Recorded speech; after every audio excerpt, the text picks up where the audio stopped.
டேஸ்டியான மட்டன் எலும்பு குழம்பு பார்க்கலாமா? கடாயில 3 டேபிள் ஸ்பூன் கடலெண்ணெய் விட்டு 2 பட்டை, ஏலக்காய், 3 கிராம்பு, 200 கிராம் சின்ன வெங்காயம் சேர்த்து நல்லா வதக்கிக்கணும். 1 டேபிள் ஸ்பூன் மிளகாய் தூள், 2 டேபிள் ஸ்பூன் தனியா தூள், 1/2 டீஸ்பூன் மஞ்சள் தூள், 1 டீஸ்பூன் கரம் மசாலா சேர்த்து நல்லா ஆனியனோட சேர்த்து நல்லா வதக்கிக்கணும்.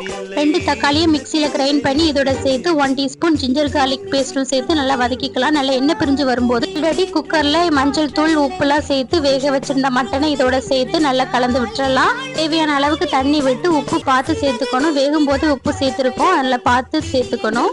நெக்ஸ்ட் ஒரு உருளைக்கிழங்கு கட் பண்ணி சேர்த்துக்கலாம். சேர்த்து நல்லா கலந்து விட்டுக்கலாம். சிக்கன் மட்டன் குழம்பு செய்யும் போது உருளைக்கிழங்கு போட்டு செய்யும் போது டேஸ்டியா இருக்கும். லெட்டு போட்டு மூடி ஒரு 10 மினிட்ஸ்க்கு மீடியம் ஃப்ளேம்ல வச்சுக்கணும். குழம்பு நல்ல எண்ணெய் பிரிஞ்சு வந்துருச்சு, சூப்பரா ரெடி ஆயிருச்சு. இனி சர்வ் பண்ணிடலாம். டேஸ்டியான மட்டன் எலும்பு குழம்பு ரெடி ஆயிருச்சு. கண்டிப்பா நீங்க இந்த மெத்தட்ல ட்ரை பண்ணி பாருங்க. கண்டிப்பா ஷேர் பண்ணுங்க. தேங்க்ஸ் ஃபார் வாட்சிங்.